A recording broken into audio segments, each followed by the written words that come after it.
ركز معايا، الدقيقة اللي جاية ممكن تفرق معاك بقية حياتك. أثبتت الأبحاث العلمية مؤخرا إن جسم الإنسان مصمم للانحناء بوضعية القرفصاء أثناء الحمام، ودي الطريقة المتبعة من آلاف السنين لغاية لما ظهرت أعداد الحمام الحديثة. للأسف التطور ده كان سبب مباشر للعديد من الأمراض زي البواسير، الإمساك، التهاب القولون، التهاب الزايدة، وسرطان القولون. جامعة ستانفورد مش بس بتوصي بوضعية القرفصاء للوقاية من أمراض القولون، ولكن أكدت إن وضعية القرفصاء مطلوبة للعلاج من الأمراض دي. المبدأ العلمي بسيط وسهل، ده القولون اللي بتتجمع فيه فضلات الأكل وبعدين بتتنقل للأسفل عند العضلة المسؤولة عن خروج الفضلات.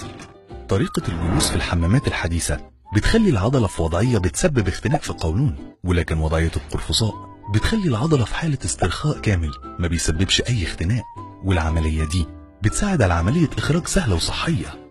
وبما إنه صعب إننا نخلص من كل حمامات العالم، بالإضافة إن عضلاتنا مش هتساعدنا لعمل القرفصاء بعد العمر ده كله، الحل اللي بنقدمه بسيط وسهل، وهو القعدة الصحية، لأنها ببساطة مصممة عشان تساعدك لعمل وضعية القرفصاء بدون مجهود.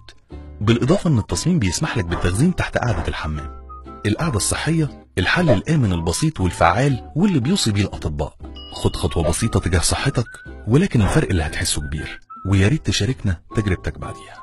قولون سليم يعني حياة سعيدة.